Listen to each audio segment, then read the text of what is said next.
안녕하세요, 여러분. 지금 시각 토요일 새벽 1시 43분입니다. 이 영상을 지금 세 번째 찍는데요. 7교시. 제가 여러분한테 이제 이 시간에는 먼저 기말 시험 8개의 예상 문제를 조금 설명해 드리고 여러분에게 도움이 될까 해서, 그 다음에 제가 영상 2개를 준비했어요. 인생의 성공과 실패에 대한 영상. 그래서 그 한 영상이 TVN에서 만든 그 배틀그라운드 게임이 있죠. 그 김창완 대표의 성공 실패담인데, 그게 저작권 침해로 걸리는 줄 몰랐어요. 이게 큰 TV 방송이 아니라. 근데 그것 때문에 2번이나 걸렸습니다. 그래서 지금 세 번째 만들고 있는데, 저도 2번의 실패를 거치고 이제 세 번째 합니다. 저는 계산을 정확히 제가 그 TV 그게 원인인 줄을 정확히 분석을 못했어요. 제가 막 덤벙덤벙 감성적으로 뛰어들어서 그거 꼭 보여주고 싶다 해서 그 결과 이렇게 세 번째 하는데, 그러나 여러분 2번 실패해서 세 번째라서 더 좀 정리가 된 것 같습니다. 자, 그러면 여러분 시험 예상 문제부터 먼저 풀이해 보겠습니다. 예. 자, 여러분 우리 한번 볼까요? 자, 첫 번째 문제 1번. 융합과 통섭의 개념에 대한 정의를 해보세요. 여러분, 이거는 첫 번째 강의 있죠? 첫 시간에 제가 한 겁니다. 첫째 주, 둘째 시간에 한 것 같은데요. 융합이라는 건 퓨전은 주로 물리학에서 나온 거죠. 물리학, 화학에서 이제 그런 금속의 융합이라든지 물리적인 결합이라든지 이런 걸 얘기하는 거를 설명하시고, 그 다음에 철학에서 가다모의 지평융합이라는 걸 제가 예로 들었죠. 그런 거를 이제 설명하시면 되는 거고요. 통섭은 미국의 생물학자인 에드워드 윌슨의 개념이에요. 컨실리언스라는 책에서 그가 제시를 했죠. 그래서 윌슨의 이 통섭 개념을 주로 생물학에 기반을 둔 모든 학문을 통합하자는 그런 개념을 정의하시면 됩니다. 정의라는 것은 무엇은 무엇이다 라고 규정하는 거예요. 2번, 최재천 교수의 확장된 통섭 개념과 방법론에 대해 설명해 보세요. 이 최재천 교수는 이 책의 편집자이기도 하고요. 우리나라에서 이 컨실리언스라는 이 개념을 통섭으로 번역해서 이제 융합에 관한 그런 어떤 사회적 분위기를 띄우는데 굉장히 기여를 했죠. 그 윌슨 교수의 제자고요, 하버드에. 근데 이제 이런 너무 생물학적인 통합 개념은 사실 잘 안 받아들여지죠, 한국 사회에서. 그래서 인문학이나 예술도 다 통합하는 그런 좀 넓은 의미의 확장된 통섭 개념을 얘기하죠. 그리고 그 예로서 여러 가지 예를 들죠. 우리 실학 얘기도 들고, 그런 얘기를 쓰면 됩니다. 세 번째, 우리나라에서 관점을 바꾸어서 사회적으로나 사업적으로 성공한 사례를 자세히 설명해 보세요. 우리나라에서 이제 여러 가지가 있겠죠. 그런데 예를 들면 우리나라의 가장 대표적인 산업이 반도체 아닙니까? 반도체가 관점을 바꾸어 성공한 예예요. 먼저 삼성이 1980년대 이병철 회장이, 원래는 삼성은 경공업 회사거든요. 쌀 도매상에서 출발해 가지고서 그 다음에 방직 회사, 그 다음에 제일제당, 이런 소비재를 파는 회사인데, 일본에 이제 이병철 씨가 자주 가서 그 일본의 그 반도체 산업을 보고 나서 와, 이거다, 바로 우리의 미래는 이거다 해서 전환한 거죠. 새로운 산업에 뛰어들어서 세계 지금 반도체 1등을 하게 됐죠. 여러분, 지금 SK 하이닉스라고 있죠. 두 번째로 큰 반도체 회사. 그건 누가 만든지 아세요? 정주영 현대 회장이 만든 겁니다. 이분이 또 그 삼성이 반도체 하는 걸 보니까 자기네는 주로 중공업 아니에요. 현대조선, 현대자동차, 현대중공업. 그런데 전자는 해본 적이 없거든요. 그런데도 이분이 보기에 전자가 삼성 하는 걸 보고 미래다 생각해서 현대전자란 걸 만들었어요. 그때 사람들이 다 무시했습니다. 그런데 그것이 바로 이제 나중에 LG랑 통합이 되면서 LG의 반도체 사업부하고, 그래서 지금 오늘날 하이닉스가 되었고 그것이 SK 그룹으로 들어간 거죠. 예, 이런 그 관점을 바꿔서 새로운 시도를 한 이런 창업 아니 기업가들이 있기 때문에 사실 우리나라의 주요 산업이 형성된 거죠. 뭐 예를 들면 그런 겁니다. 관점을 바꿔서 성공한 사례를 여러분이 한번 들으면서 어, 쓰시면 되겠습니다. 4번 기술과 인문학 또는 예술을 융합하면 왜 새롭고 창의적인 산물이 나오는지 설명해 보세요. 뭐 이게 이제 소위 스티브 잡스의 단골 메뉴죠. 기술과 인문학을 합친다. 근데 뭐 이렇게 스티브 잡스는 인문학의 깊은 교양을 갖지는 않았는데요. 스티브 잡스는 선불교하고 그다음에 캘리그래피라는 그 글씨체 그런 분야에 아주 관심이 많았는데 하여튼 그걸 융합을 한 거예요. 자기 나름대로. 그래서 이제 매cin토시 오늘날도 그 디자인 컴퓨터가 애플에서 나왔잖아요.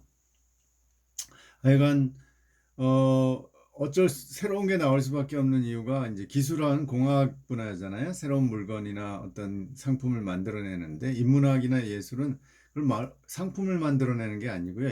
문사철, 인간의 삶과 그 의미를 생각하고 그것을 문학적으로 표현하든가 인간의 삶의 역사를 역사적으로 기술하든가 철학적 사고를 하는 거예요. 그러니까 이게 물건 만들고 돈 버는 거하고 거리가 멀죠. 예술도 이러한 삶의 어떤 느낌이나 그런 비전이나 감정을 표현하는 거죠. 그런데 이 두 가지를 합치면 새로운 게 나오거든요. 그러니까 이질적인 두 분야가 만나면 새로운 게 나오는데 조금 더 설명해 주세요. 왜 그럴까를 좀 합리적으로 설명을 해 보시면 됩니다. 다음 5번입니다. 조금 내리고요.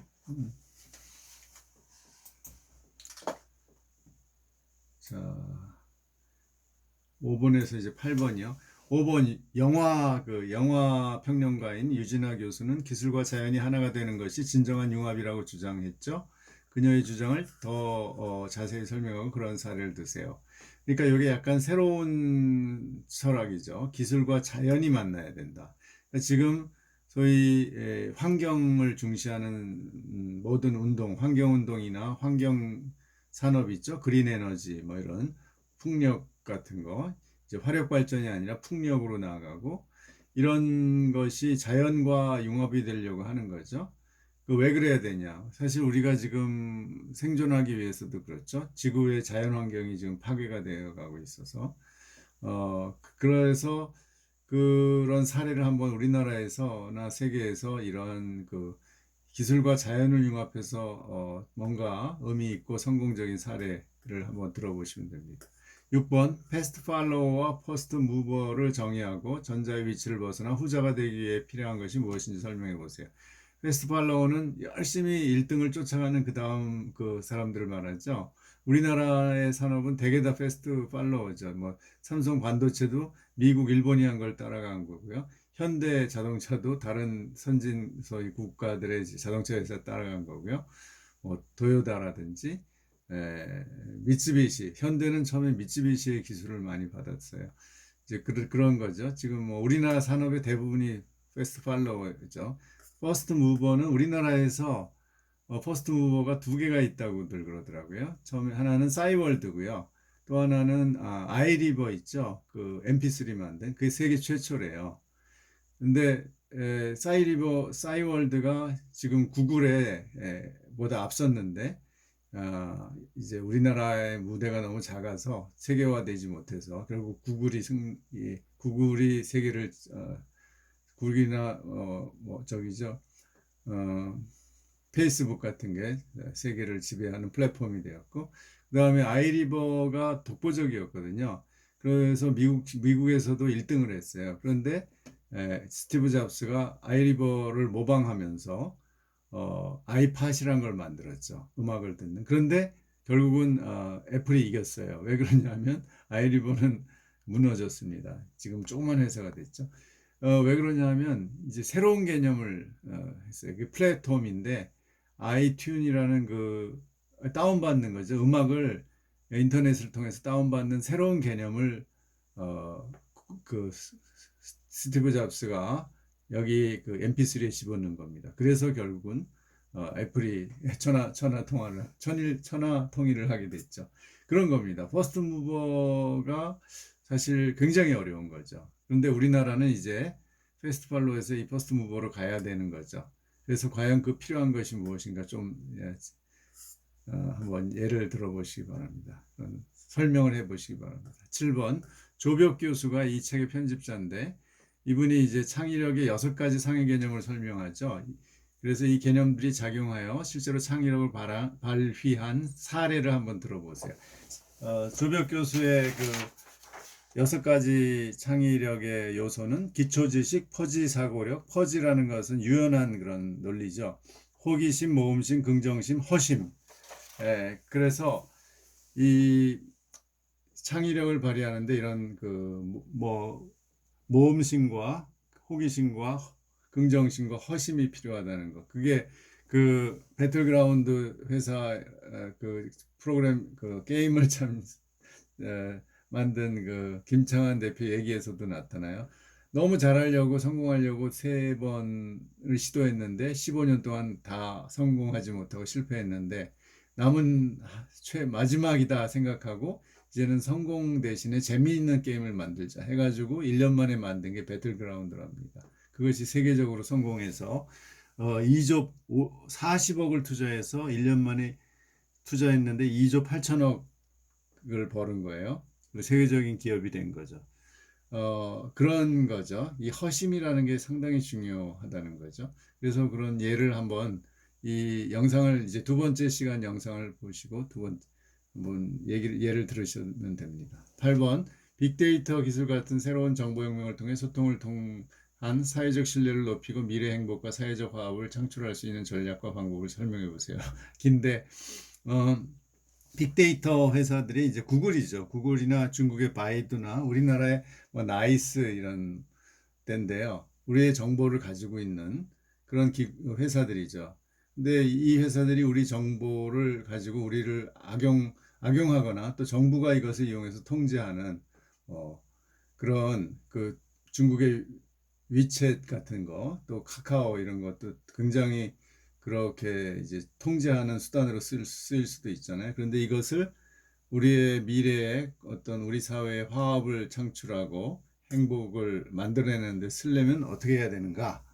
그 예를 한번 들어보시고 설명해 주시기 바랍니다. 예, 이상 8개 중에서 여러분이 이제 제가 내주 화요일 날 5개 문제를 아침 7시에 내면은 여러분이 거기에 대한 답만 골라가지고 이제 5개를 올리면 됩니다. 우리 과제에다 올리면 됩니다. 예, 준비 잘 해주시고 이제 영상을 보겠습니다. 2가지 영상인데요. 하나는 짧은 영상하고 한 3분짜리하고 하나는 한 8분짜리 영상을 보겠습니다. 성공과 실패에 대해서 한번 생각하면서 들어보십시오. 여태까지 여러 사람들을 만나며 느낀 점 중 하나는 성공하는 사람과 그렇지 못한 사람 사이에는 어떤 차이가 있다는 것이다. 그 차이는 무언가 지적을 받았을 때의 태도인데 성공하는 사람은 지적을 받으면 더 들어보려고 하지만 그렇지 못한 사람은 일단 발끈한다는 점이다. 성공한 사람은 타인의 지적, 비판이 갇힌 가치, 즉 자신의 단점이나 문제를 보완하거나 해결해줄 가능성, 자신이 성장할 수 있는 기회가 있다는 사실을 알고 있다. 지적을 받으면 감정적으로 네가 뭔데? 라는 식의 반응부터 보이는 성공하지 못하는 사람과는 달리 성공한 사람은 그 얘기를 듣고 무언가 얻고자 하는데 집중하는 경향을 보인다. 물론 자신의 방식에 지적을 받고 누가 기분이 좋겠냐마는 성공하는 사람들은 자신의 성장, 이로움을 위해 감정을 컨트롤하는 능력이 있거나 지적, 비판의 가치를 제대로 알아서 실제 부정적인 감정보다 긍정적인 감정이 더 우세한 것으로 보인다. 이러한 태도로 알 수 있는 또 다른 차이는 문제의 원인을 내부에서 찾는지 외부에서 찾는지이다. 타인의 지적과 비판을 수용하는 자세는 자신 내부에 문제의 원인이 있다고 생각해야 가능하다. 우리가 바꿀 수 있는 것은 오로지 자신의 생각뿐이다. 성공한 사람은 타인의 생각이나 행동, 환경 등의 외부 요인은 우리의 능력을 벗어난다는 사실을 인지하고 자신의 능력을 겸손하게 인정함으로써 더 나은 무언가를 위한 변화의 트리거를 자신 내부에서 찾는다. 또한 변화의 트리거를 자신 내부에서 찾기 위해 스스로에게는 엄격하지만 동시에 자신과 인간의 한계를 명확히 인정, 이해함으로써 타인에 대한 관용도 가지고 있다. 반면 이를 모르는 사람은 문제의 원인을 외부에서 찾으려 하며 자신에게는 관대하고 타인에게 엄격하지만 오직 제자리 걸음할 뿐이다. 진정한 고수가 더 조용하고 겸손한 이유는 여기에 있다. 우리는 겸손이 미덕이라는 사회적 인식이 있어 마음에 없는 소리를 하는 경우도 많지만 사실 진정한 겸손은 마음에서부터 우러나오는 것이다. 인간의 불완전함, 개인 능력의 한계를 인정하고 여기서부터 시작하는 것. 이것이 바로 겸손과 관용의 시작이자 성공의 열쇠이다.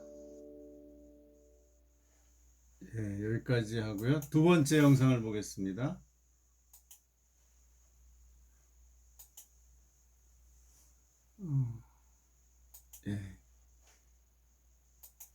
이것을 한 8분 정도 보겠습니다. 중간에 너무 길어서 짧게. 허델입니다. 제 채널 구독하시는 분들 중에 퇴사하고 창업을 생각하고 계신 분들이 어느 정도 있을 거라고 생각하는데요. 오늘은 그런 분들께 좀 도움이 되고자 저의 창업 실패 얘기를 해보려고 합니다. 일단 제 학적을 보여드리고 싶은데 저는 학창 시절부터 창업을 계속하고 실패도 많이 했어요. 보시면 휴학을 엄청 했죠. 이때마다 창업을 해서 실패하고 복귀하고 그거를 계속 반복했습니다. 그동안 실패했던 거 짧게 얘기를 해보자면은 공연 기획사, 예술작품 판매 플랫폼, 공예품 제작, 어플리케이션 창업, 가드닝샵, 가방 유통사업 이 정도인데 이 중에서 1년 이상 한 것도 있고 수익이 나쁘지 않았던 것도 있고 시작도 못하고 망한 것들도 있어요. 그래서 오늘 제가 이런 시행착오를 겪으면서 현실적으로 뼈저리게 배운 3가지에 대해서 얘기를 해드리겠습니다.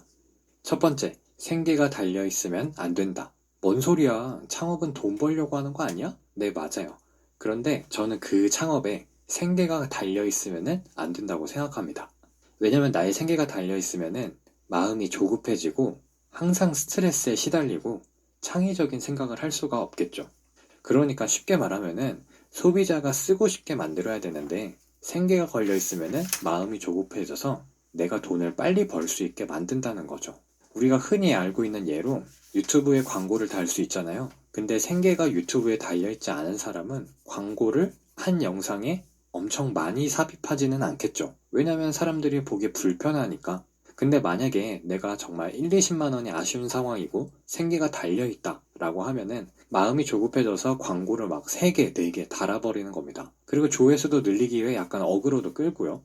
그럼 단기적으로 수익은 올라가겠지만 결국에는 구독자들이 그 채널을 떠나겠죠. 그리고 그런 조급한 마음을 갖고 시작하면은 자꾸 악수를 둡니다.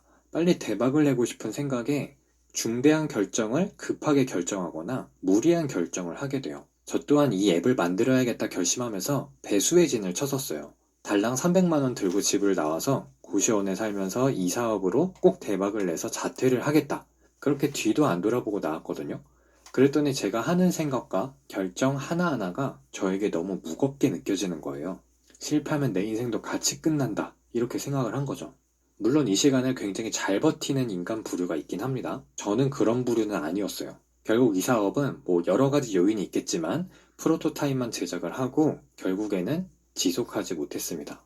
절실한 건 좋은데 배수의 진을 치지 마세요. 어차피 대부분의 창업은 실패로 끝날 확률이 큽니다. 나는 아닐 것 같죠? 아닐 수도 있겠죠. 그런데 아닐 거라는 그 작은 확률에 여러분의 인생을 베팅하지 마세요. 될 것 같은데 하는 그 작은 확률에 베팅하지 마시고 안 돼도 상관없는 상황에서 진행을 하시는 겁니다. 열정의 모든 것을 거는 사람들의 성공 신화를 보면서 최면에 걸리지 마세요. 그분들도 계속 실패를 했기 때문에 그 자리에 있는 거니까 항상 실패를 할 것을 대비하고 계셨으면 합니다. 하버드 비즈니스 리뷰의 글 중 하나인데 모라 에론 멜이라는 사람이 기업가 정신 포르노라는 말을 쓰면서 기업가 정신의 이상적인 라이프 스타일은 보정된 현실이자 판타지이다 라고 꼬집었죠. 구글을 만든 레디 페이지도 구글 아이디어를 내고 2년이 지나서야 대학원을 휴학했어요. 그만둔 것도 아니고 휴학이에요. 애플을 만든 잡스도 창업을 하고 1년 동안은 HP 엔지니어로 일을 했습니다. 성공한 혁신가일수록 베팅에 따르는 위험을 분산시킵니다. 우리 딱 150만 원만 있어도 생활은 되잖아요. 그래서 알바를 하시든 뭘 하시든 먼저 생계를 유지할 수 있는 일을 구하시고 남는 시간에 여러분이 하려고 했던 그 창업 활동을 하시길 바랍니다. 그래서 그 창업 활동이 월급의 1.5배, 2배 가량이 몇 개월 지속해서 벌린다. 그럼 그때 그만두셔도 늦지 않습니다. 나는 자유로운 삶을 살 거야. 그러니 내가 원하는 것을 해낼 거야. 하시면서 가족에게 피해주고 친구들에게 피해주는 건요. 자유가 아니라 방종이에요. 두 번째, 작게 시작하고 빨리 실패해야 된다. 여러분 한 번쯤 써보셨을 야놀자 아시죠? 지금은 1000억 매출에 기업 가치가 1조가 넘는데 원래는 작은 다음 카페에서 시작했다는 거 혹시 알고 계신가요? 모텔에서 일하던 이수진 대표가 500만 원을 주고 다음 카페 하나를 인수를 하고 그곳에 모텔 가격, 약도, 사진, 후기를 제공했는데 의외로 반응이 좋았던 거죠. 그걸 보고 모텔에 방문하는 사람들도 늘어나니까 제휴를 신청하는 업소들도 늘어났어요. 그렇게 자연스럽게 앱도 필요해졌고 그래서 앱을 만들고 지금의 야놀자가 된 겁니다. 제가 갑자기 야놀자 이야기를 왜 하는가? 여기서 주목해야 할 것은 제품엔 어플부터 만든 게 아니라는 겁니다. 다음 카페를 통해서 고객들이 이러한 서비스를 원하는지 여기에 기꺼이 돈을 지불하는지 먼저 알아봤다는 거죠. 스타트업계에서 쓰는 약간 있어 보이는 용어를 좀 써보자면은 이 다음 카페가 아이디어를 검증할 수 있는 최소한의 기능을 가진 제품 MVP라고 하고 고객들이 제휴와 광고를 희망하는 그런 행위를 시장이 원하는 제품을 만들었다 라고 해서 PMF라고 부릅니다. 그래서 제가 하고 싶은 얘기를 한 줄로 요약하면은 MVP를 만들어서 PMF를 달성해야 한다라는 것입니다. 저도 이 카페 찾기 어플을 만들 때 야놀자가 되고 싶었던 거였어요. 그런데 저는 아무것도 검증하지 않은 상황에서 1000만 원이라는 돈을 써서 앱을 개발을 하고 1년 6개월이라는 시간을 써가면서 무턱대고 만들어 버린 거죠. 자물쇠를 보고 거기에 맞는 열쇠를 만들었어야 되는데 열쇠부터 만들고 맞는 자물쇠를 계속 찾아다닌 겁니다. 이렇게 실패하고 나면 문제가 뭐냐? 시간과 비용이 너무 많이 들어가 버렸으니까 실패할 때 타격이 커요. 다시 새롭게 뭔가를 시작하기가 굉장히 어렵습니다. 멘탈도 탈탈 털리고요. 그러니까 여러분이 어떤 아이디어가 있다? 그러면은 완성품을 먼저 만들려고 하지 마시고 그것을 실현시킬 수 있는 최소 단위의 제품을 먼저 만들고 그것이 시장이 원하는지 테스트를 해봐서 PMF를 달성을 하세요. 저는 유튜브도 똑같다고 생각하거든요. 사람들이 별로 궁금해하지 않는 주제인데 온갖 장비를 구입하고 트랜지션 넣어가면서 한 편을 만드는데 30시간 이상 걸린다면 어떻게 그걸 지속하겠습니까? 저도 이 허대리를 만들기 전까지 비슷한 과정을 거쳤어요. 여기 보시면은 비공개로 되어 있는 영상들이 있죠. 처음에는 책 읽기 콘텐츠였고 그 다음은 마케팅 콘텐츠, 그 다음은 비즈니스 모델을 소개하는 콘텐츠, 그 다음은 직장인 꿀팁을 소개하는 콘텐츠였는데 하다 보니까 이게 하나가 터져서 이런 걸 사람들이 지금 원하고 있구나 제가 알게 된 거죠. 그렇게 PMF를 달성하게 되면서 거기에 집중 투자를 하게 된 겁니다. 이거 하면 대박 날 것 같은 유튜브 아이디어가 있으세요? 그거 머릿속에 계속 넣기만 하면은 그 아이디어가 되게 거창해지니까 빨리 딱 한두 개만 만들어 보세요. 그러면 대충 본인이 아실 거예요. 이걸 계속 할 수 있는가 없는가. 책상에 앉아서 생각하면은 나는 뭐든지 다 할 수 있다고 생각하거든요. 그런데 막상 소비자 반응을 보게 되면은 생각이 달라져요. 만약 음식점이나 카페를 창업하고 싶으세요? 그러면은 속으로 생각하는 대표 메뉴들이 있을 거예요. 와, 이것만 만들면 정말 독특해서 인스타고 페북이고 대박이 날 것 같다. 그래서 얼른 상가를 알아봐야지. 이런 생각을 하고 계셨다면은 가장 먼저 해야 할 게 부동산에 갈 게 아니라 어디 지역 축제 같은 데 다니면서 아니면은 대학생 축제라도 가보셔서 노점으로 그 메뉴가 정말 먹히는지 팔아보시고 그게 사람들이 얼마나 만족하는지를 체크를 해보시는 게 더 좋겠죠. 그럼 사람들의 반응을 보면서 개선점이 계속 발견될 거잖아요. 그걸 개선하고 그 다음에 매장을 내셔도 늦지 않는다는 겁니다. 그리고 작게 자주 실패하는 또 다른 이유가 꾸준히 도전할 수 있는 태도가 생기기 때문에 그렇습니다. 보통 직장인이 꿈꾸는 게 뭡니까? 적금으로 한 5천만 원에서 한 1억 정도 만들어 두면은 나중에 내가 뭐라도 차리겠지. 회사 잘리면은 1억이 있으니까 카페라도 하지 뭐. 그 전까지만 그냥 닥치고 회사나 다니자. 그런데 자기 월급에서 10만 원도 투자해보지 않은 사람이 1억이 있다고 해서 과감하게 투자해서 대박을 낼 수 있을까요? 차라리 1000만 원을 모으셨다면은 그 중에 딱 100만 원만 써서 도전해보시고 실패를 해보세요. 이렇게 시행착오를 계속 겪으면 겪을수록 나의 식견과 능력이 올라갈 거고 내가 어디에 강하고 어디에 약한지 알게 되겠죠. 그러면은 성공 확률이 좀 더 높아지겠죠. 손바닥 뒤집듯이 하루아침에 직장인이 기업가가 될 수가 없습니다. 저축으로 치면 하루아침에 1000만 원을 모으는 사람 보셨어요? 100만 원을 벌어서 10만 원도 저축 못하는 사람은 1000만 원 벌어도 100만 원을 저축을 못합니다. 마찬가지로 창업에서 중요한 거는 비율이고 과정이고 태도이고 습관입니다. 세 번째, 나의 리소스를 확인해야 된다. 리소스는 내가 가지고 있는 자원이라고 생각하시면 됩니다. 예, 여기까지 이 채널에는 듣겠습니다. 끄기고 자, 이제 마무리하겠습니다. 이제 이렇게 돌아다니면서 영상도 마지막입니다.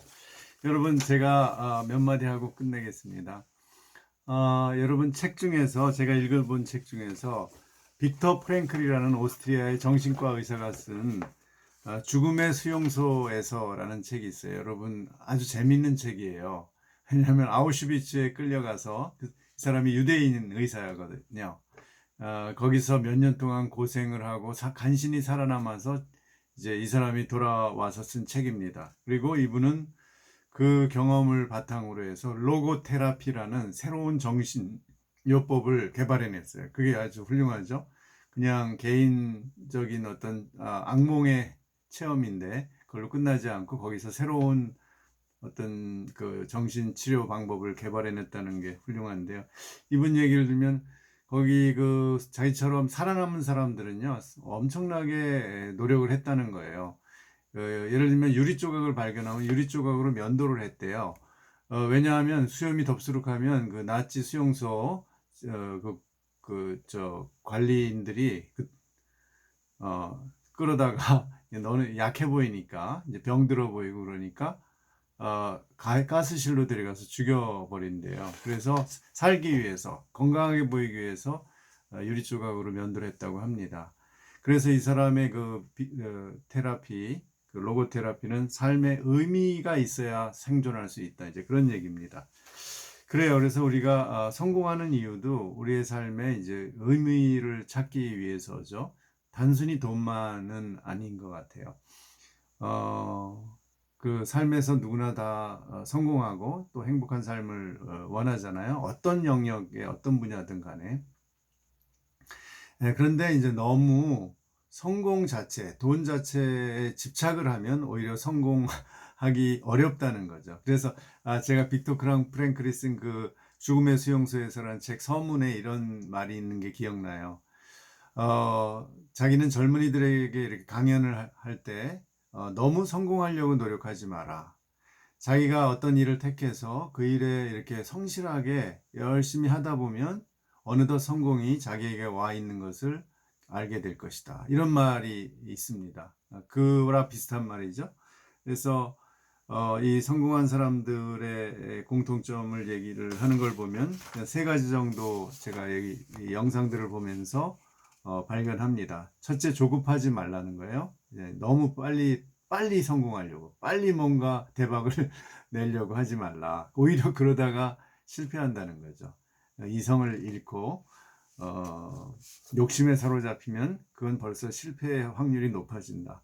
그래서 그 다음에 두 번째는 인간적으로 겸손할 필요가 있다. 그래서 내가 다 잘할 수 있는 게 아니라 나는 부족한 면이 있죠. 누구나 있죠. 자기 약점이 있죠. 그것을 보완하기 위해서는 자기보다 더 나은 그런 사람들한테 배우고 도움을 받는 거죠. 제가 오늘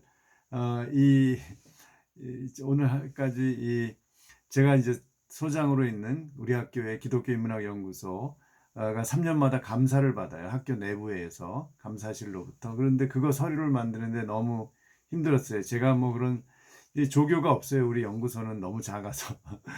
그래가지고 제 혼자 다 만들어야 되는데 너무 힘들어요. 저는 이런 행정 서류 만들고 뭐 그거 보고서 쓰고 그러는 거. 그래서 할 수 없이 제가 이렇게 아는 학생한테 도움을 청했는데 그 학생이 또 이미 그 경험이 있는 다른 기관의 조교 선생님한테 도움을 청해서 마침 일이 없어가지고서 도와줬습니다. 그러니까 훨씬 빨리 끝났어요. 제대로. 제가 했으면 아마 엉터리로 해서 또다시 서류가 반려됐을 가능성이 많은데, 그래서 오늘 서류로 통과됐습니다. 이제 그러니까 자기가 약하면은 다른 사람들, 잘하는 사람들을 도움을 받고 써야 됩니다. 그러면 이제 그러고 항상 사람들은요, 너무 잘난 척하는 사람들한테는 기분 나쁜 거예요. 너무 자랑 많고 좀 겸손한 사람. 그 배틀그라운드 만든 그 퍼지의 그 김창완 대표는 기술자 출신이잖아요. 그런데 굉장히 겸손해요, 사람이. 진지하고 겸손해요. 그래서 매력적이란 말이에요. 지금 매출이 1조가 넘는 그런 엄청난 2조 8천억을 배틀그라운드라는 그 게임을 만들어서 벌었다는 거예요. 그런데도 대기업이죠. 지금 30명에서 출발해서 1000명의 직원을 가지고 있대요. 그러니까 1000명의 일자리를 만든 거예요. 정말 그래서 기업가가 우리에게 정말 필요한 겁니다. 그런데 겸손해요, 사람이. 소박하고 겸손한 면이 있어요. 그리고 이제 그분이 게임을 개발할 때 허심을 강조해요. 전에 조벽 교수가 얘기한 것처럼 너무 게임을 성공하려고 빨리 급하지도 않고 보통 5년 걸리는데 그렇게 하다 보니까 여유가 없어서 남의 것만 모방하고 별로 새로운 걸 못 만들어낸 거예요. 그래서 결국은 3번 다 그렇게 성공하지 못했대요. 15년을 실패를 했는데 남은 마지막 시도에 이제 1년 걸렸는데 오히려 그게 이렇게 소위 대박이 난 거죠. 2조 8천억 전 세계 5위의 게임이 됐답니다. 그게 뭐냐면 이제는 성공하려고 하지 말고 오히려 게임을 하듯이 한번 만들어보자. 즐기듯이 우리가. 그런 마음이 오히려 성공을 가져왔다고 합니다. 그러니까 우리가 살아갈 때도 맞습니다. 좀 더 우리를 좀 비우고 이렇게 너무 목숨 걸지 말고 아까 기본적으로 자기 생계는 유지하면서 어떤 새로운 시도를 하라 이런 얘기가 너무 사람이 막 생계에 몰리면 여유가 없어지잖아요. 그러면 이상하게 되는 거죠. 저도 예를 들면 이런 거예요. 제가 인생에 저도 실패를 맛봤고 아픔을 맛봤기 때문에 이제는 너무 옛날처럼 막 집착하지 않게 조금은 그렇게 된 것 같아요. 예를 들면 제가 기독교 철학회 회장으로 지금 2년 차를 하고 있는데 뭐 1년 더 하라는 거예요. 근데 제가 고사했습니다. 저는 충분히 누릴 걸 누렸기 때문에 이제 그만하겠습니다. 옛날 같으면 제가 10년 전만 해도 덥석 물었죠. 더 할게요. 열심히 하겠습니다. 이랬죠. 사실 은근히 사람들은 명예를 좋아하거든요. 저도 마찬가지. 그러나 어느 때는 놓는 게 좋아요. 충분히 2년 했으면 됐습니다. 그렇게 하고 이제 놔야 되는 겁니다. 그런 마음 자세로 살면 더 행복해질 수 있는데 조금 더 막 하다가 굉장히 불행한 일을 많이 만나게 되는 것 같아요. 예. 그래서 우리가 이제 이렇게 성공을 진짜로 하려면 우리가 성실하게 한 우물을 파고 그래야 되겠죠. 그러나 너무 빨리 성공하려고 집착하지 마라. 조금은 여유를 갖자. 그리고 조금 물러날 줄도 알고 다른 사람을 배려할 줄 알고 그렇게 살면 얼마나 좋겠습니까? 예, 감사합니다.